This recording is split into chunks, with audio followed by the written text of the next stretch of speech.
Hello friends, स्वागत है आप सबका आपके अपने यूट्यूब चैनल अध्ययन प्रवाह में। तो guys, as you all know कि हमने सीटेट एग्ज़ाम में साइंस सेक्शन की प्रिपरेशन के लिए साइंस के इंपॉर्टेंट क्वेश्चंस की एक सीरीज़ शुरू की है और ये वीडियो इस सीरीज़ का पार्ट नंबर 2 है। और अगर आपने पार्ट नंबर 1 देखना है तो आप हमारे चैनल पे देख सकते हो। So let's then start with question number 1। What does the term nitrogen fixation mean? तो टर्म नाइट्रोजन फिक्सेशन का क्या मतलब है? तो देखो, जो नाइट्रोजन फिक्सेशन है ये नाइट्रोजन साइकिल का फर्स्ट स्टेप है और इस प्रोसेस में जो एटमॉस्फेरिक नाइट्रोजन होती है उसे अमोनिया या फिर नाइट्रोजन के अदर यूजेबल कंपाउंड्स में कन्वर्ट किया जाता है। और ये कन्वर्जन जो है वो बैक्टीरिया, लाइटनिंग या इंडस्ट्रियल प्रोसेसेस इनकी हेल्प से हो सकता है। तो अब हम आते हैं हमारे क्वेश्चन पे कि क्या क्या क्या ऑप्शंस दिए हैं। तो चलो देखते हैं हम सभी को one by one. So conversion of nitrogen compound into gaseous nitrogen, no, ये ऐसा तो हमने कुछ भी नहीं पढ़ा। अगला है कन्वर्जन ऑफ अमोनिया इनटू, नहीं, ये भी नहीं आएगा। सो इससे अगला है release of nitrogen present in dead organic matter back into soil, no. तो अगला क्या है conversion of atmospheric nitrogen to a more usable form for living organisms, तो यही किया ना हमने अभी। So option number D will be your right answer for this question. Okay, so next question is which of the following reaction are not feasible? तो बोला है कि इनमें से कौन सा रिएक्शन फिजिबल नहीं है, मतलब फिजिबल का मतलब कि कौन सा रिएक्शन नहीं हो पाएगा इसमें से। तो चलो देखते हैं फिर। अब ये क्वेश्चन जो है ये आपका डिस्प्लेसमेंट रिएक्शन से है। अब आपने एक दो पॉइंट इसमें ध्यान में रखने हैं कि जैसे आपको फर्स्ट ऑप्शन में दिया है लेड सल्फेट प्लस आयरन, तो ये आयरन फिजिबल होने का मतलब है कि कौन सा रिएक्शन हो पाएगा जब ये आयरन, यानी ये आयरन लेड सल्फेट से लेड को अलग करके आयरन सल्फेट बनाएगा, है ना, यही रिएक्शन आएगा इसका। तो जब ये प्रोसेस हो जाएगी तो वो रिएक्शन फिजिबल है। अब फिजिबल देखो, ये प्रोसेस होगी कब? ये होगी जब ये आयरन ज़्यादा रिएक्टिव होगा लेड से। जब ये ज़्यादा रिएक्टिव होगा तब ये तभी लेड को लेड सल्फेट से अलग कर पाएगा, ठीक है। तो ये क्वेश्चन हम रिएक्टिविटी सीरीज़ की हेल्प से करेंगे। ओके, ये दी है मैंने नीचे, रिएक्टिविटी सीरीज़ दिखाई हुई है। तो चलो अभी वन बाय वन सभी ऑप्शंस को देखते हैं। तो देखो ये वाला तो मैंने आपको पहले ही समझाया, तो हम अभी चेक करेंगे रिएक्टिविटी सीरीज़ में कि आयरन ज़्यादा रिएक्टिव है या फिर लेड। तो देखो ये जो ऊपर दिए हुए हैं ना, ये ऊपर वाले ज़्यादा रिएक्टिव हैं और ये नीचे वाले कम रिएक्टिव हैं, ये कम है, ठीक है, रिएक्टिविटी डिक्रीज़ कर रही है नीचे की तरफ। तो अब देखो आयरन और लेड में से, तो आयरन जो है ये ज़्यादा रिएक्टिव है, क्यों? क्योंकि ये ऊपर आ रहा है और ये लेड नीचे दिया है आयरन के। तो ठीक है, अब क्या इक्वेशन थी हमारे पास? ये थी इक्वेशन, देखो पहले वाली इक्वेशन थी लेड सल्फेट प्लस आयरन, है ना। तो अब आयरन जो है वो मोर रिएक्टिव है, तो ये कर देगा इसको डिस्प्लेस यहाँ से और बना देगा आयरन सल्फेट, तो ये रिएक्शन तो हो जाएगी।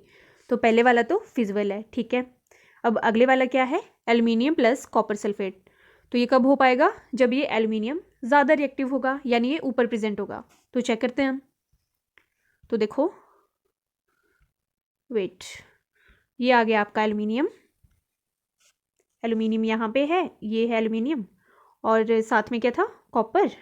तो देख लो कॉपर ये जाके नीचे है, तो यस ये भी मोर रिएक्टिव है, तो ये कर देगा, ये रिएक्शन भी आपकी फिजिबल है। तो अगली आ गई जिंक प्लस कैल्शियम सल्फेट। तो जिंक और कैल्शियम को चेक करो, अब जिंक होना चाहिए ऊपर। तो देखो ये आ गया आपका जिंक यहाँ पे, और कैल्शियम देख लो कहाँ है, ये आ गया आपका कैल्शियम। ओहो, तो ये देखो जिंक और कैल्शियम सल्फेट ये रिएक्शन थे ना।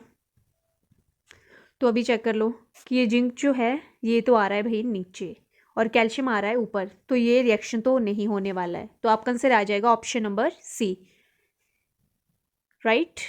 यही आंसर आने वाला है इस क्वेश्चन का, क्योंकि zinc is less reactive than calcium. तो option number C will be your right answer. But still हम अगले वाले ऑप्शन को चेक कर लेते हैं। मैग्नीशियम प्लस जिंक सल्फेट दिया अगला। तो देखो मैग्नीशियम कहाँ आ रहा है? मैग्नीशियम आ रहा है आपका यहाँ पे और जिंक आ रहा है यहाँ पे। तो देखो मैग्नीशियम ऊपर आ रहा है भाई, ये ज़्यादा रिएक्टिव है और ये जो जिंक है ये कम रिएक्टिव है, तो ये वाला तो फिजिबल है। तो क्या आ गया आपका? आपका आ गया option number C. Okay, so ये वाला रिएक्शन नहीं हो पाएगा। So option number C will be your right answer for this question. So अभी अगला क्वेश्चन है, which of the following cell organelle contain their own DNA. तो इनमें से कौन सी सेल ऑर्गेनेली के पास अपना डीएनए होता है खुद का. सो इसका आंसर आ जाएगा आपका ऑप्शन नंबर बी, माइटोकॉन्ड्रिया. जो माइटोकॉन्ड्रिया है इसके पास खुद का डीएनए होता है. ओके. और बाकी क्या याद रख सकते हो आप माइटोकॉन्ड्रिया से रिलेटेड, क्या कहते हैं माइटोकॉन्ड्रिया को, power house of the cell. और ये कैसी है, ये डबल मेम्ब्रेन बाउंड ऑर्गेनेली है. ठीक है. और क्या होता है इसमें, ये यूकैरियोट्स में प्रेजेंट होती है ये. ठीक है, यूकैरियोट्स में. So option number B will be your right answer for this question. So next is, seeing different objects at the same time in more than one place is possible for an animal when. तो देखो अब क्या बोला इस question में. हाँ, कि आप एक से ज़्यादा ऑब्जेक्ट देख रहे हो एक जगह पे. ये एक एनिमल के लिए कब पॉसिबल होता है, मतलब कोई एनिमल है वो एक टाइम पे ज़्यादा ऑब्जेक्ट देख पा रहा है, तो ये कब होता है.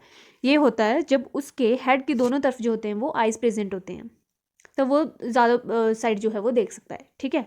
सो इस क्वेश्चन का आंसर आ जाएगा फिर आपका option number B, eyes are present on either side of the head. कि मतलब हेड की दोनों तरफ आंखें प्रेजेंट होगी तो वो इधर भी देख पाएगा और उधर भी देख पाएगा. मोनोनॉक्युलर जो विजन होता है उसमें होता है ये. सो आपका अगला क्वेश्चन आ गया, question number 5. X is essential for formation of red blood cells whose deficiency causes Y.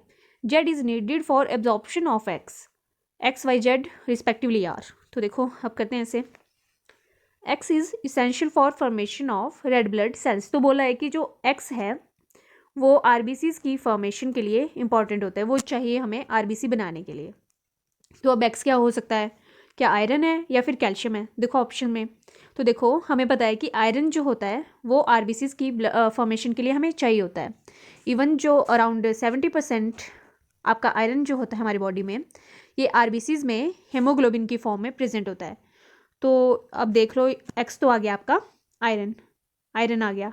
तो अब या तो आपका ऑप्शन नंबर बी आएगा या फिर सी आएगा. तो अब आगे देखते हैं क्या बोला है आगे.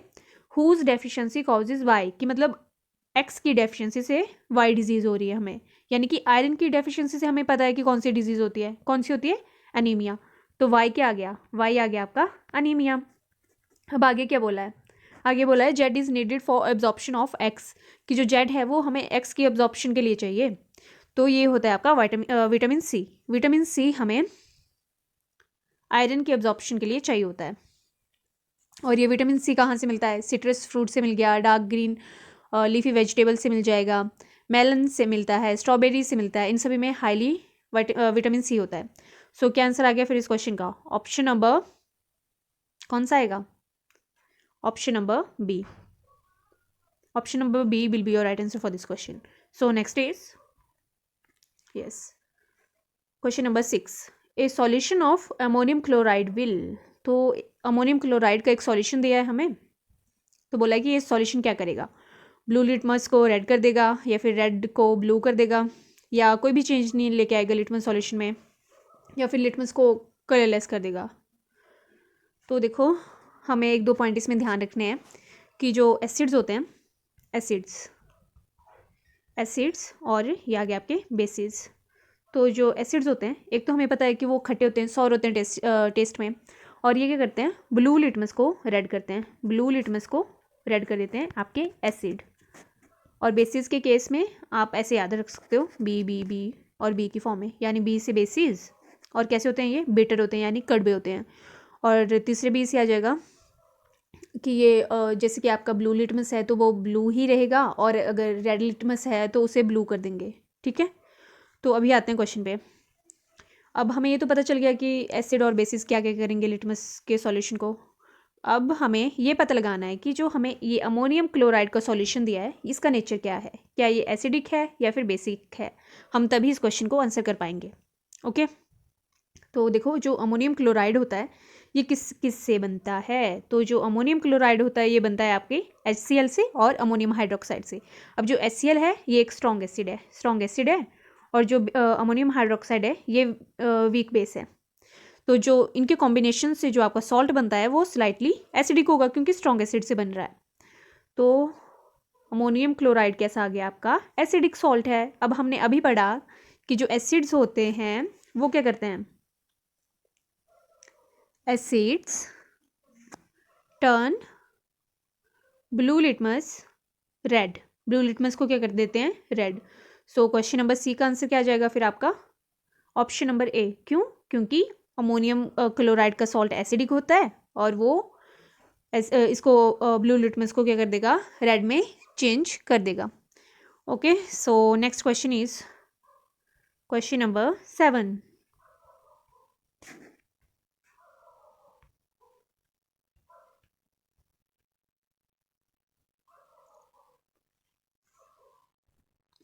Human eye has a near point that is distance of distinct vision at approximately 25 centimeter.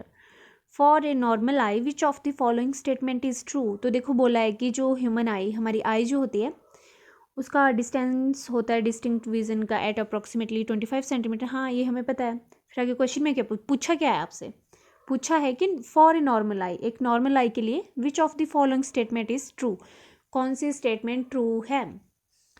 तो क्या स्टेटमेंट्स हैं, देखो बोला है image formed on the retina is virtually erect and diminished, then image formed on retina is real inverted and diminished.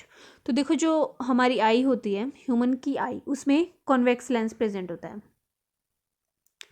Convex lens present होता है, और जो इमेज बनती है वो होती है आपकी रियल होती है एक तो, और दूसरी क्या होती है, इन्वर्टेड होती है। ठीक है, तो रियल और इन्वर्टेड इमेज आती है, और साथ में ये इमेज जो होती है ये होती है डिमिनिश्ड। सो आपका आंसर आ जाएगा इस क्वेश्चन का option number B. The image formed on the retina is real होती है, इन्वर्टेड होती है और डिमिनिश्ड होती है वो। Okay, so next question is question number 8। The sweet aroma produced during bread baking is because, तो देखो जब भी ब्रेड बनती है वो बेक होती है तो उसके दौरान एक स्वीट यानी मीठी सी सुगंध आती है, अरोमा खुशबू आती है, तो वो किसकी वजह से होती है। ओके, तो करते हैं इस क्वेश्चन को भी। तो देखो जो ब्रेड है, ब्रेड मेकिंग या बेकिंग बोलो, जो ब्रेड बनती है वो बनती है फर्मेंटेशन प्रोसेस से, फर्मेंटेशन प्रोसेस से बनती है हमारी ब्रेड। अब ये प्रोसेस जो है वो ये अनारोबिक कंडीशन में होती है। एनारोबिक का मतलब एब्सेंस ऑफ ऑक्सीजन, ऑक्सीजन की एब्सेंस में होती है ये प्रोसेस। तो इसमें क्या होता है कि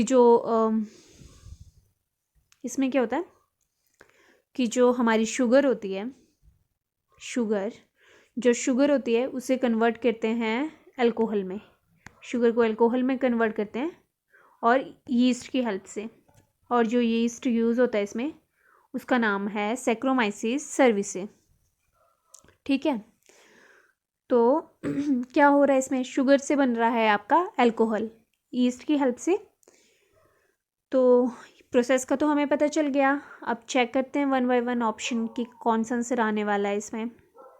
तो देखो क्या क्या बोला है। पहले वाले में बोला है कि carbon monoxide is produced by yeast by the process of respiration. नहीं, ये तो कुछ भी नहीं पढ़ा हमने।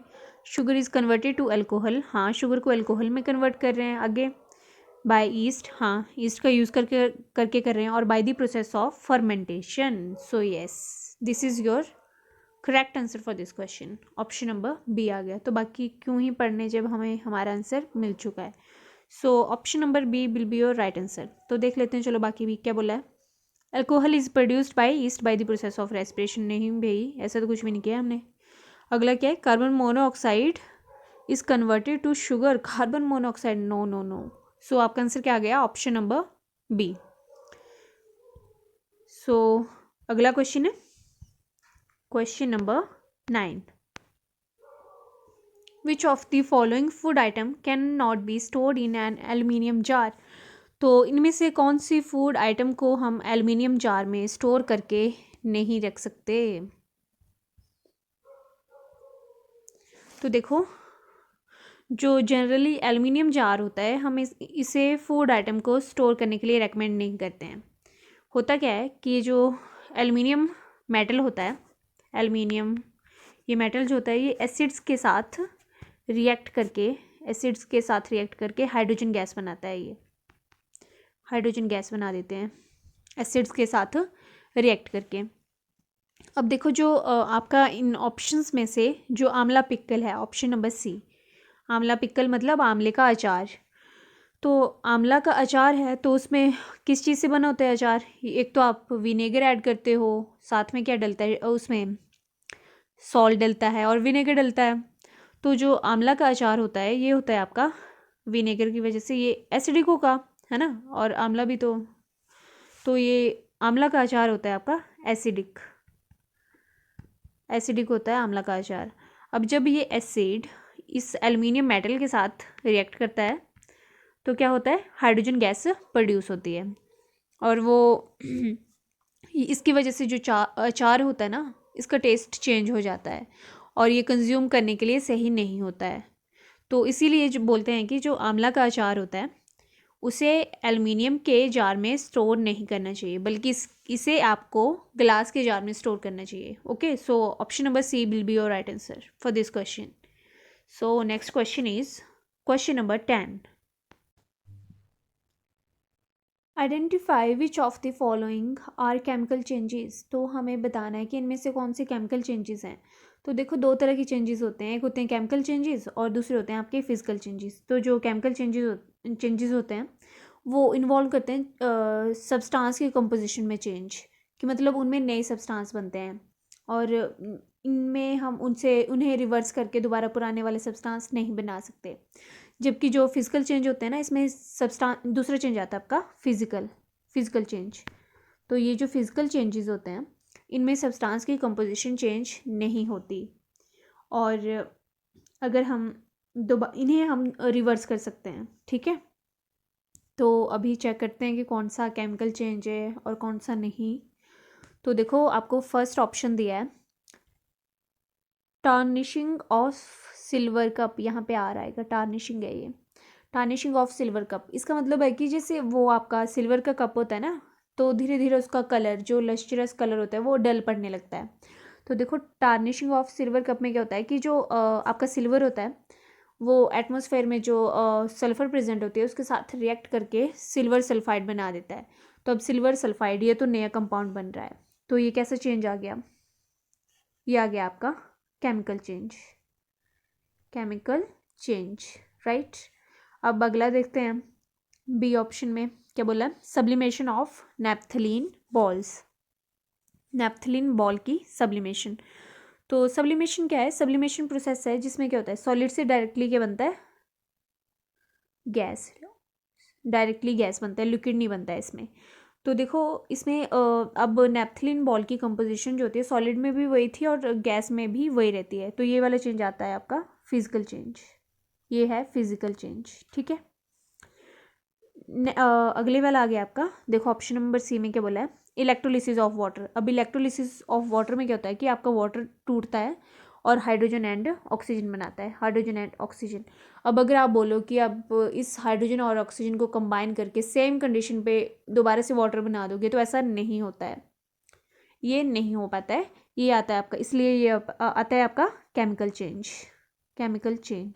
तो यही पूछा था हमसे कि which of the following are chemical changes. तो देख लो दो दो ही ऑप्शन दिए हैं इसमें, तो ए और सी आ गया आपके केमिकल चेंज। तो इसका आंसर आ जाना चाहिए आपका option number C, A and C. पर चलो कोई बात नहीं, अगले ऑप्शंस भी चेक कर लेते हैं क्या बोला है, कंडेंसेशन ऑफ स्टीम। अब कंडेंसेशन ऑफ स्टीम में क्या होता है कि जो आपके वाटर वेपर प्रेजेंट होते हैं स्टीम में, उन्हें ट्रांसफॉर्म करके लिक्विड बनाते हैं ड्यूरिंग कंडेंसेशन प्रोसेस। पर इसमें भी वाटर की कंपोजिशन सेम रहती है। तो ये आ गया आपका फिजिकल चेंज। सो अगला है drying of wire of aluminium. तो एल्युमिनियम की वायर बनाना, तो ये भी आपका फिजिकल चेंज आता है। सो आपका आंसर क्या आ गया, option number C, A and C are chemical changes. Tarnishing of silver का भी केमिकल चेंज है और इलेक्ट्रोलिसिस ऑफ वाटर भी। सो अभी अगला क्वेश्चन है question number 11। Which of the following true of non metals. तो नॉन मेटल्स के केसेस में क्या करेक्ट है, सो ए ऑप्शन में बोला है कि दे do not react with water, कि वो पानी के साथ रिएक्ट नहीं करते। तो ये ऑप्शन बिल्कुल सही है। जो नॉन मेटल होते हैं वो वाटर के साथ रिएक्ट नहीं करते। क्यों? क्योंकि नॉन मेटल जो होते हैं वो इलेक्ट्रोनेगेटिव होते हैं, इलेक्ट्रॉन एक्सेप्टिंग नेचर होता है उनका। और जो वाटर में हाइड्रोजन और ऑक्सीजन के बीच में बॉन्ड प्रेजेंट होता है, ये उसे नहीं तोड़ पाते, क्योंकि जो नॉन मेटल होते हैं ये अनेबल होते हैं हाइड्रोजन को रिड्यूस करने में। हाइड्रोजन जो प्रोड्यूस होगी ना इस बॉन्ड को तोड़ने के बाद, वो उसे रिड्यूस नहीं कर पाते। इसीलिए जो नॉन मेटल हैं ये वाटर के साथ रिएक्ट नहीं करते। अब अगर हम बाकी ऑप्शंस को देखें तो क्या बोला है, तो पहले वाला तो सही आ गया आपका। अब बाकी ऑप्शंस में क्या है कि दे do not react with air, कि वो एयर के साथ रिएक्ट नहीं करते। तो ये वाली स्टेटमेंट गलत है, दिस इज़ रॉन्ग। क्योंकि वो जो नॉन मेटल होते हैं वो ऑक्सीजन, एयर यानी ऑक्सीजन के साथ रिएक्ट करके क्या बनाते हैं, या तो एसिडिक ऑक्साइड बनाते हैं या फिर न्यूट्रल ऑक्साइड बनाते हैं। तो ये तो गलत है। They react actively with acids, तो नहीं, वो जनरली एसिड्स के साथ भी रिएक्शन शो नहीं करते।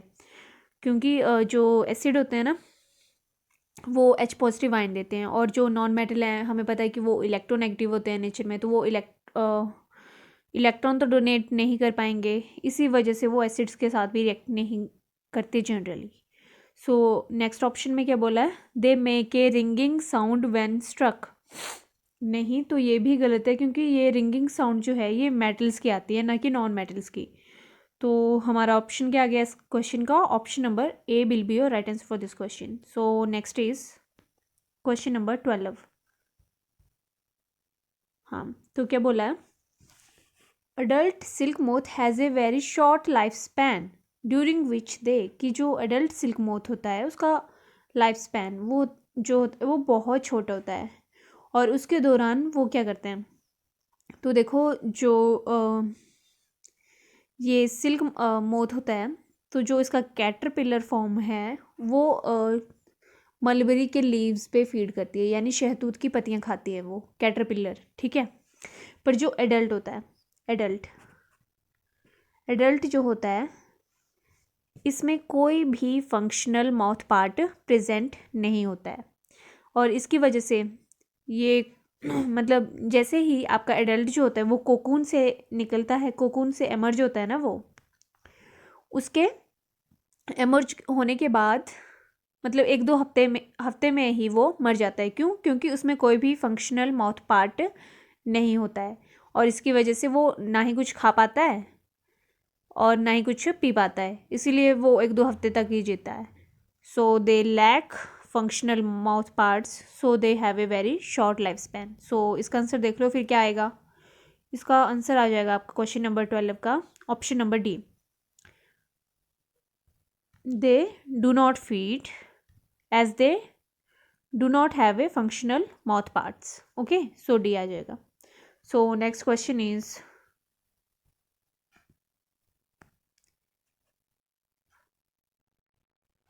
Bronchitis, breathing problems and worsening of asthma are caused by.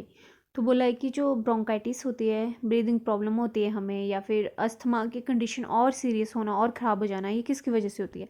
तो ये होती है आपकी स्मोक की वजह से। So option number A will be your right answer for this question. So अभी अगला क्वेश्चन है, which of the following hormone has a significant influence in the process of metamorphosis of frog. तो बोला है कि इनमें से किस हार्मोन का एक सिग्निफिकेंट इन्फ्लुएंस है किस प्रोसेस में जिसमें मेटामॉर्फोसिस होती है फ्रॉग की। तो देखो मेटामॉर्फोसिस क्या होता है पहले, तो मेटामॉर्फोसिस वो प्रोसेस है जिसमें क्या होता है, एक लार्वा फॉर्म से एडल्ट बनता है, लार्वा फॉर्म से एडल्ट बनता है, इसकी ट्रांसफॉर्मेशन होती है एडल्ट में। तो फ्रॉग की मेटामॉर्फोसिस में क्या होता है कि टेडपोल से आपका बनता है फ्रॉग, है ना। टेडपोल से फ्रॉग बनने की जो प्रोसेस है वो आ गया आपका मेटामॉर्फोसिस। तो इसके लिए जो हार्मोन रिस्पॉन्सिबल होता है वो है आपका thyroxine hormone, option number C. So thyroxine hormone regulates metamorphosis in frog, और ये हार्मोन जो है,